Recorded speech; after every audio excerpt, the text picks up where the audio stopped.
Hey, what's up, guys? Welcome to today's YouTube video. Today I'm going to be going over a tournament that Luxury Gaming is going to be hosting for this upcoming Sunday. I'm really excited to show and talk more about this format. I actually been playing this format for the past like 2-3 hours, and it's really entertaining. It's super different than what I'm used to, especially as I started playing the game in 2019, in July of 2019. So I have some general ideas of what the cards do in this format, but there's just so much I don't know, and it is really fun for me, especially as a new player, to learn about past formats and see what we can take away from those.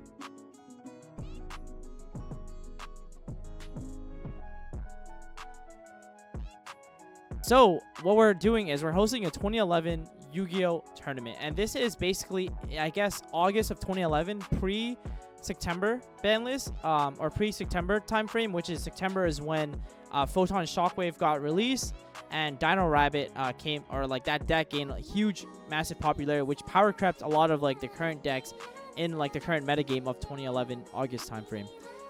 So this tournament is going to be a $5 entry.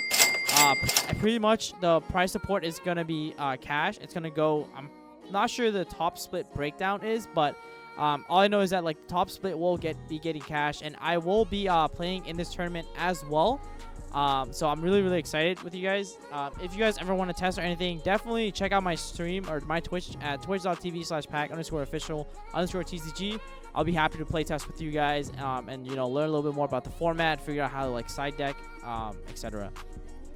But just so a really good tool that was about this, the really cool thing about this tournament is that it's sponsored by TCG Rewind. So TCG Rewind is a website that's dedicated to recreating past formats, and essentially it's called TCG Rewind because we're rewinding back in time, looking back at past formats and then giving those formats a shot again. And because it's really hard to remember like what I did yesterday. Like sometimes TCG Rewind kind of puts it in a database so that we can always look at this format and like remember all of the cards and all of like the major decks that were played at that time. It's actually really cool because I can't imagine 10 years down the line I look back and see for example 2019 format, when I started with like Salamangreats, Thunder Dragons, Sky Strikers, right? And seeing that on this website, for example, that would be really neat. But anyways, you'll go to tcgrewind.com, and when you go to their website, you can click on Yu-Gi-Oh and click on 2011 Yu-Gi-Oh. From there, you get to see basically every deck that was played during this format and like a really nice skeleton for you to use. I've been basically taking these decks out and play testing with them live on stream against some of the viewers, and it's really fun. From my understanding, Tengu Plant is really powerful. It's one of like the best deck per se, but it's also a really hard deck to pilot. Billy Break is popularized this deck, and apparently some people told me that it actually used to be called Billy Plants, and I was like, oh my god.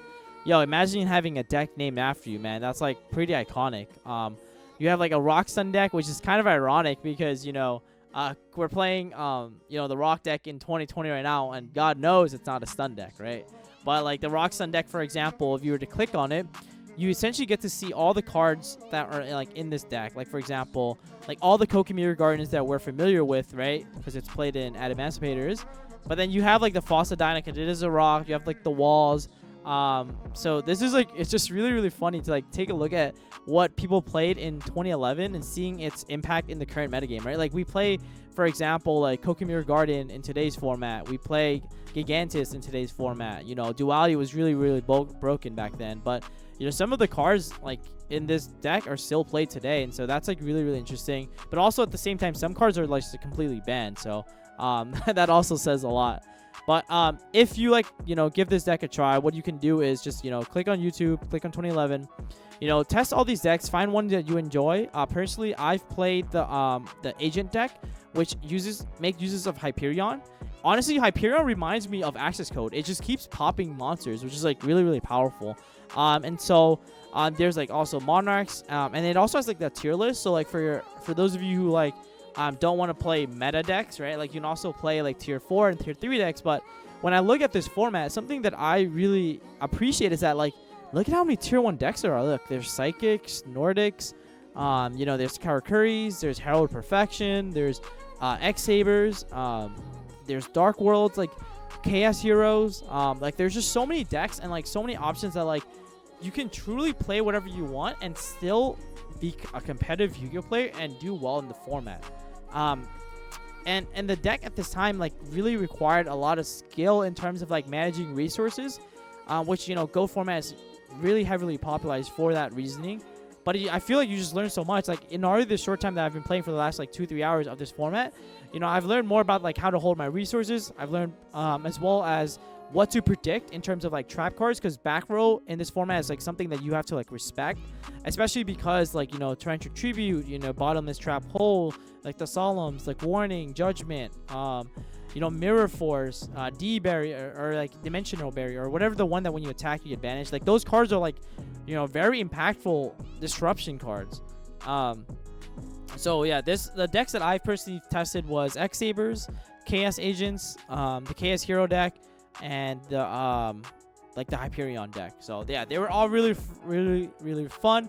I highly recommend you guys check them out. But in the meantime, I'm gonna be showcasing you guys some of the replays now and some of my like Pepega moments. I think you guys will like just give it a shot and see how you guys enjoy this format. But if you are interested in signing up, I'll have all that information in the description box below, so definitely go check that out. And I hope to see you guys this Sunday.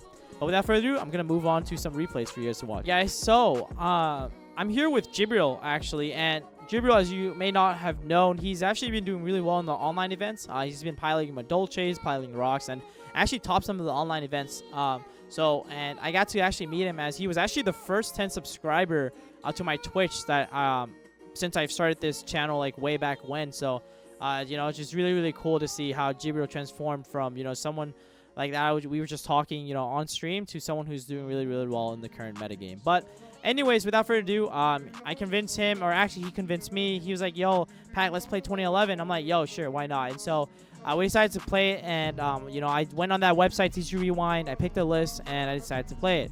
So I lose the dice roll, but in this format, it's really important to know that you actually draw a card going first. So that's actually kind of broken, be able to draw a card. Here I'm highlighting Chaos Warriors, or sorry, Chaos Heroes. I'll show you guys why that deck is pretty good this format.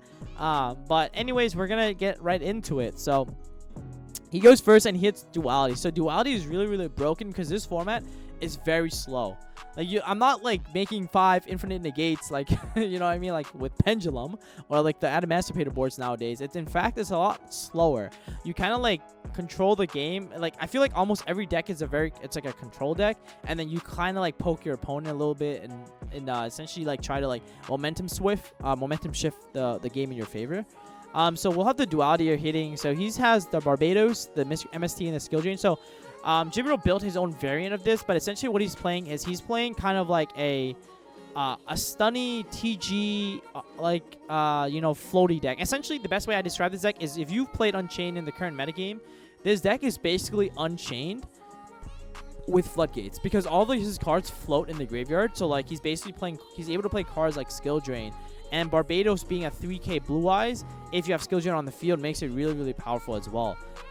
So that's also really important to know. Also, guys, during this time, you also have to keep in mind a lot of the interactions are based in 2011. So, for example, like in 2011, there was like a ruling that for if you have Sangtan attached as a material to, let's say, like Leviathan Dragon, and you'd attach the Sangan, you actually don't get that effect. Obviously, in today's metagame, you would, but that's just like we're just basically applying. Even though it was like it might be ruled incorrectly, etc., we're actually applying everything of that format. You know, all the Pepegas, everything. So, anyways, enough chatting. He's gonna go Duality into the Skill Drain, because why not? The card is ridiculous. And then he's gonna just set Bottomless Trap Hole, set the Skill Drain, and then normal summon the TG Rush Rhino. I'm going to top deck my own Duality, which is really good, and I'm going to go E-Call first, actually. So I'm going to E-Call for the Alias. The reason why I did this was because I was trying to kind of Duality for the Gemini Spark, and I wanted to thin my deck out.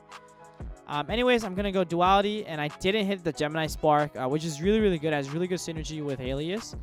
But at this point, I'm just going to take Dimensional Prison, because I think it'll be a really good card out his monsters, because just so his cards don't get to float. At this time, like I can almost summon Alias, and I automatically get Bottomless Trap Hole, but he would have gotten punished if I did have the Gemini Spark. So that was like interesting, but regardless, we're kind of just playtesting really. So top 6 the Trap Dust Shoot is really good. Because I would draw a card and I'll have 4, so Trap Dust Shoot is live, so that's really annoying. He's gonna attack my monster and I'm gonna deprison that, so it's get removaled. He sets the Werewolf in face down defense mode, which is smart. He's gonna Trap Dust Shoot me now, and he's gonna get rid of my Stratos. That's fine. I go normal summon Tour Guide. I knew he had the skill drain, but I just wanted to like bait it out pretty much. Then I just passed pretty much. I don't even attack the set really. He's going to summon the TG Werewolf and then attack my monster. I'm going to MS2 and then set the Tengu. You see right here, I top deck Gemini Spark, which is... I think that's the problem with the Chaos Hero deck is like it's kind of bricky, especially Gemini Spark if you don't draw it with the Alias. But you play like so many Alias because of Stratos and E-Calls. So, I don't know. Anyways, he gets Rush Rhino here. And then he's going to MSC the middle column, which is a the Starlight Road, which is really good. And then I'm going to bottomless his Rush Rhino. And then he's going to flip over the Tengu. He's going to attack over my DD Warrior Lady. And then I should have used the effect, now thinking about it. But I realized he was saying that I couldn't. So I was like, okay. I top like Mirror Force, set it down. He's going to attack me for 17 again. You see that he doesn't summon Barbados. And he's actually playing around it. I top deck Miracle Fusion, which is pretty good, but the only problem is because he bottomless my Aelios, it's in the banish pile, so I can't really Miracle Fusion. So I'm gonna go. I top deck the BLS, which is really good because I had the Tour Guide and the DD Warrior Lady, so that's nice. So I get that there, and then I decided not to attack because I was really afraid of his back row. But anyways, he's gonna go normal summon Barbados, and he's gonna attack. And then what I did was I Mirror Force. It was a good call of him to move the Tengu and face out in defense mode. So what I'm going to do is I top deck heavy and I heavy his whole back row. I was like, yo, I am the luckiest man alive. I attack the Tengu and then attack again into the second one using the effect. So he basically milled 2. And then I just passed turn. He chopped like a really broken card. This is his reasoning for why I wanted to play TG, which is TGI EMI, which is really good. But anyways, he's going to pass and he's going to make TGI EMI my monsters and then swap them. So what I did was I set this monster because if I attack over the Tengu and he BLS attacks this and then attacks for game, I just lose. So for some reason, he thought I had another Mirror Force, but it's at 1 this format, I'm pretty sure. So he put Tengu in face down defense mode and attack with the BLS, and then he attacks directly again. So I take, 3,000 directly. Yep, he adds TG Werewolf at the end because Rush Rhino would still get triggers because it got destroyed on the field, which is really good with EMI. I top deck the Alias, which is really good because now I can go battle phase, attack Tengu, use Gemini Spark effect to pop the BLS, and then activate Miracle Fusion to make my Shining. And Shining is really good because then it will recur me back both my Aliases, which is nice. So he's at 3,200 right now, so it's kind of huge. He's gonna go special summon that in defense, set 1, set another trap. I'm just gonna attack the TG Striker, set 1. He's gonna float it at end phase, which is really annoying to be honest.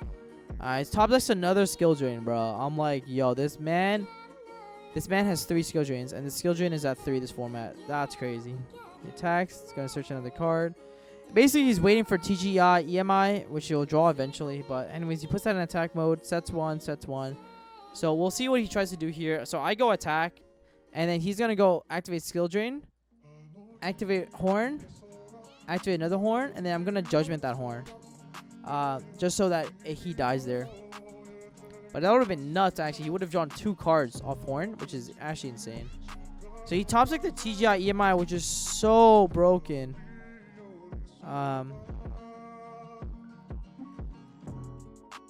Yep. So I top deck another Alias, normal summon Alias. I put it in face down in set position just because I thought he had Mirror Force, so I decided not to attack it. I should have attacked TG Striker, not thinking about it, but I didn't.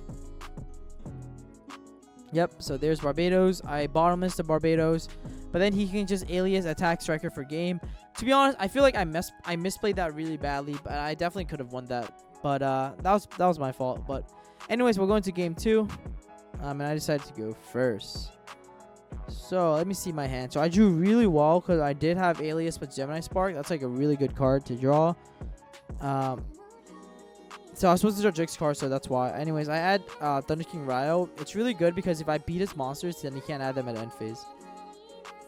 So I'm just gonna go Alias, set 2, pass. He's gonna draw Duality. Duality, rip the TGI EMI. He has 3 back row. Set 3 is gonna normal summon. He's gonna try to attack him. Gonna Gemini Spark, hit the back row. I'll take the damage. I'll kill him like whatever. Because next turn I can just Thunder King Ryo, beat over his monster. But then of course he has the Solemn Warning. But I saw him Judgment that. And so I'm just gonna attack it. So I'm like, oh my god, I forgot he had TGI EMI. No, but I already popped it, so it's fine. But he does have the Mirror Force. I'm like, Jesus Christ. But he Mirror Forced me, which definitely was unexpected. But thankfully I had the Miracle Fusion, or else I would have lost. Because if he normal summons anything, I just die. He's gonna Duality and rips another TGI EMI, dude. Like, holy smokes, how lucky. He's gonna set. I'm gonna activate Stratos. Search the Warrior Lady here. I normal summon Stratos. I attack. He's gonna take it. We attack the Tengu. He's gonna Tengu effect. Yep. So the Tengu effect. I attack again with the TG Rhino. Summons another Tengu. Yep. He's gonna attack. Take the damage. Take damage for 100. He gets an effect. But at this point, he has Solemn Judgment, so it's really hard to win. Like, look at me. I'm just like, we're just gonna fast forward this. Like, you'll see, like, he's gonna Brio me and then just go for game. But I mean, that's pretty much it for the format, guys. I mean, there's a lot more decks to play. And like I said before, if you enjoyed this and want to play something different than what the current metagame has to offer, then definitely go check this tournament out. I'll have all the information in the description box below. And I'll see you guys in the next one. I look forward to seeing you guys this Sunday. And I'll see you guys later.